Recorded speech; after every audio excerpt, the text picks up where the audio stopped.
नमस्कार शेतकरी मित्रांनो, अमरावती जिल्ह्यातील शेतकऱ्यांच्या प्रश्नावर आवाज उठवण्यासाठी आमदार बच्चू कडू यांनी सुरू केलेले उपोषण आता संपण्याच्या वाटेवर आहे. शेतकऱ्यांच्या मागण्या मान्य व्हाव्यात यासाठी त्यांनी गेल्या काही दिवसापासून आंदोलन सुरू ठेवले होते. अखेर राज्याचे महसूल मंत्री चंद्रशेखर बावनकुळे यांनी आंदोलनस्थळी भेट देत बच्चू कडू यांच्याशी चर्चा केली. या बैठकीत काही सकारात्मक निर्णय झाल्याचे बोलले जात आहे. त्यामुळे बच्चू कडू यांचे आंदोलन थांबण्याची शक्यता आहे. सरकारकडून दिलासा मिळाल्याने शेतकरी वर्गातही समाधान व्यक्त होत आहे. बच्चू कडू यांनी मागील 6 दिवसापासून शेतकऱ्यांच्या हक्कासाठी आमरण उपोषण सुरू केले होते. या आंदोलनात त्यांनी शेतकऱ्यांच्या विविध समस्यांवर आवाज उठवला. त्यांच्या प्रमुख मागण्या म्हणजे शेतकऱ्यांना कर्जमुक्त करणे आणि जे नियमित कर्जफेड करतात त्यांना प्रोत्साहनवर अनुदान मिळावे, अपंग व्यक्तींना दरमहा 6,000 रुपयांचे आर्थिक सहाय्य दिले जावे, अशी त्यांची मागणी होती. याशिवाय शेतीमालाला योग्य मोबदला मिळावा यासाठी भावांतर योजनेची अंमलबजावणी व्हावी, हा मुद्दाही त्यांनी पुढे मांडला. एकूण 17 महत्त्वाच्या मागण्या त्यांनी शासनासमोर ठामपणे मांडल्या आहेत. आमदार बच्चू कडू यांनी सुरू केलेल्या दीर्घ उपोषणामुळे त्यांचे आरोग्य बिघडू लागले होते.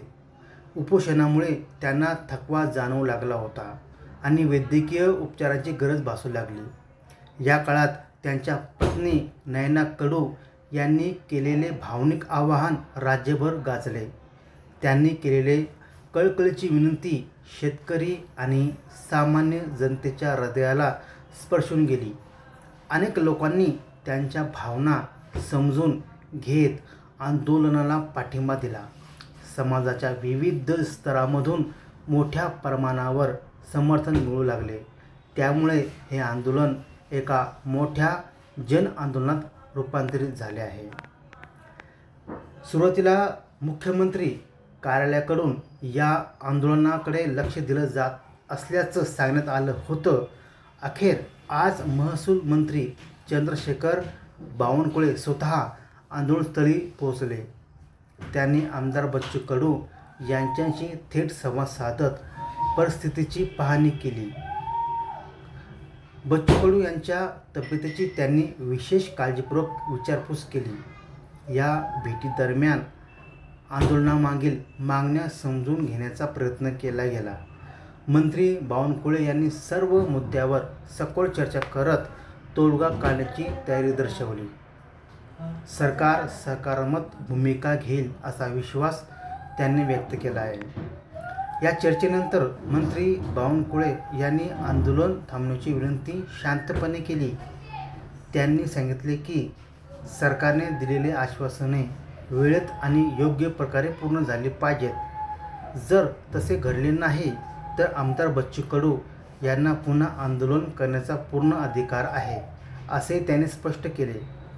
या मुद्द्यावर काही मतभेद जरुरी होते, पण संवाद सकारात्मक पद्धतीने झाला. दोन्ही बाजूने मुद्दे मांडताना संयम राखण्यात आला. चर्चेच्या माध्यमातून काही गोष्टीचे स्पष्टीकरण मिळाले. त्यामुळे एकूणच या चर्चेला समाधानकारक वळण मिळण्याचे दिसत आहे. शेतकऱ्यांची कर्जमुक्ती ही या आंदोलनाची मुख्य मागणी आहे. बच्चू कडू यांचा भरगर्जू आणि गरीब शेतकऱ्यापर्यंत खरी मदत पोहोचवण्यावर होता.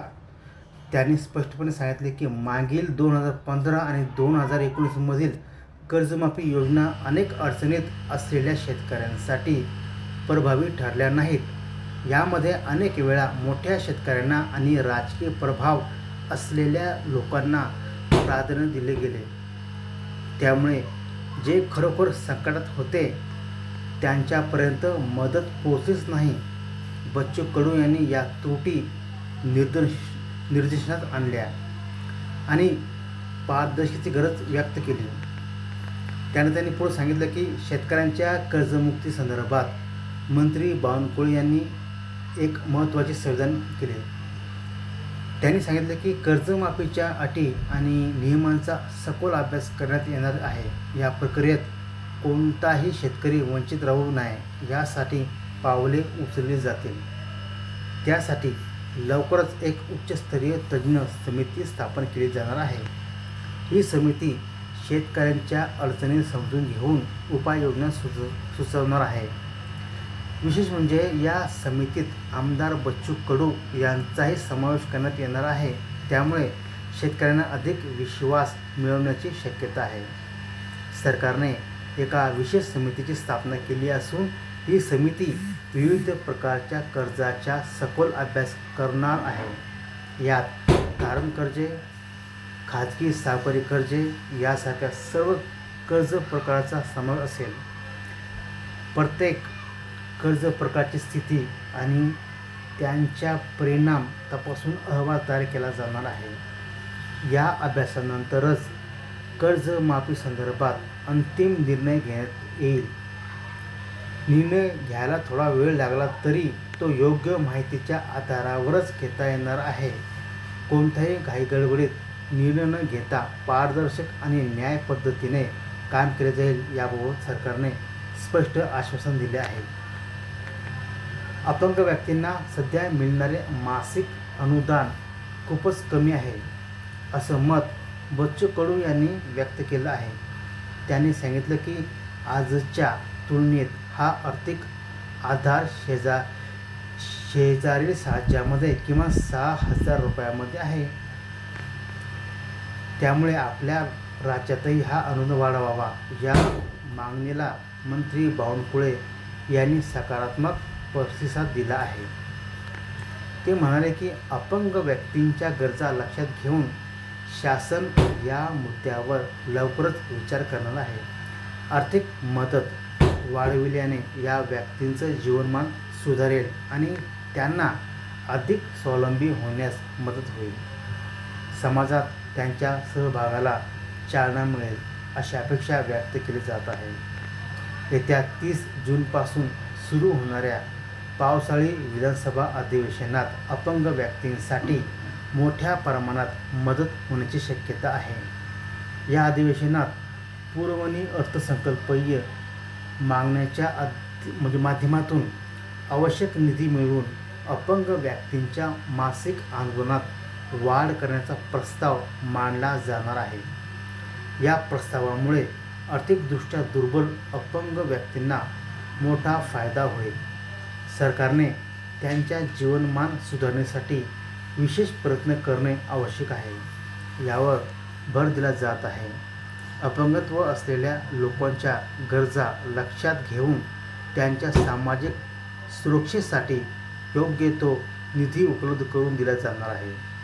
शेतकऱ्यांसाठी भावांतर योजनेचा अंमल सरकार लवकरच करणार आहे असा सकारात्मक अंदाज वर्तवला जात आहे. या योजनेत शेतमालासाठी किमान हमीभाव निश्चित केला जाईल.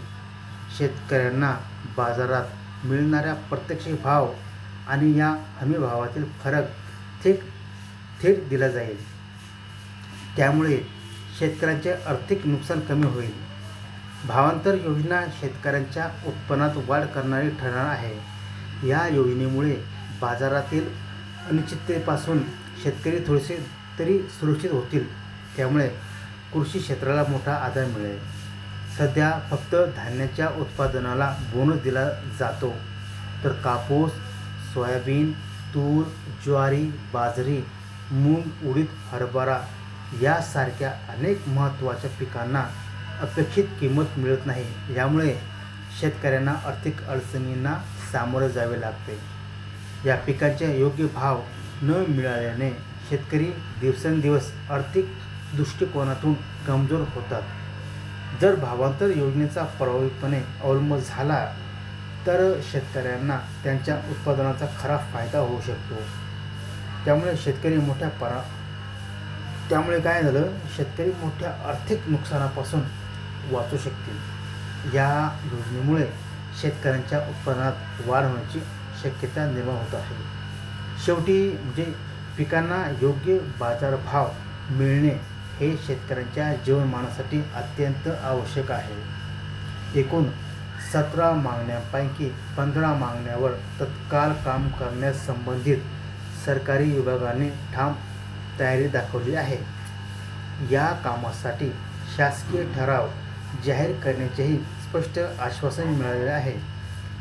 उर्वरित 2 महत्त्वाच्या बाबींमध्ये कर्जमुक्ती आणि अपंग व्यक्तीचे अनुदान यांचा समावेश आहे. या दोन्ही विषयावर विशेष समिती स्थापन करून विचार होईल. तसेच विधानसभा अधिवेशनात यावर सविस्तर चर्चा केली जाईल असेही आश्वासन मिळालेले आहे. त्यामुळे आमदार बच्चू कडू यांनी आपले आंदोलन तात्पुरते थांबवण्याचा विचार करत योग्य निर्णय होईपर्यंत सरकारशी संवाद सुरू ठेवण्याचा मानस आहे. या सकारात्मक वातावरणामुळे पुढील टप्प्यात सहकार्याची आवश्यकता आहे. गेल्या 6 दिवसात राज्यातील शेतकरी वर्ग, विविध शेतकरी संघटना आणि काही प्रभावी राजकीय नेत्यांनी जसे की राकेश टिकैत, रविकांत तुपकर यासारखे या आंदोलनाला जोरदार पाठिंबा दिला. शेतकऱ्यांच्या या एकमतामुळे आणि आमदार बच्चू कडू यांच्या ठाम निर्धारामुळे सरकारला बदललेल्या परिस्थितीला सामोरे जावे लागले. सरकारने शेतकरी हितासाठी आवश्यक ती पावले उचलण्याचा मानस व्यक्त केला. या आंदोलनातून शेतकरी समस्या गंभीरपणे हाताळण्याची गरज स्पष्ट झाली. राजकीय दबावामुळे सरकारने सकारात्मक निर्णय देण्याची खात्री दिली आहे. शेतकरी समुदायासाठी चालले हे आंदोलन एक मोठे यश मानले जात आहे. शेतकऱ्यांना दिलेली आश्वासने आता लेखी स्वरूपात मिळाल्यानंतर त्यांच्या अंमलबजावणीसंबंधी स्पष्ट मार्गदर्शन होणार आहे. या सर्व प्रक्रियेनंतर आमदार बच्चू कडू यांनी अंतिम निर्णय होईल. या आंदोलनातून एक गोष्ट स्पष्ट झाली की जात, धर्म किंवा राजकीय मतभेद जरी असले तरी शेतकरी एकमात्र येऊन आपल्या हक्कासाठी उभे राहिले तर मोठे बदल साधता येतात. शेतकऱ्यांच्या ऐक्यामुळे त्यांच्या न्याया मागण्या अधिक मजबूत झाल्या आहेत. हे आंदोलन त्यांच्या एकात्मतेचे आणि निर्धाराचे साक्षात्कार आहे. त्यामुळे पुढील वाटचालीसाठी त्यांनी आत्मविश्वासाने पाऊल टाकले आहे. अशाच नवनवीन माहितीसाठी आपल्या चॅनलला सबस्क्राईब करून ठेवा.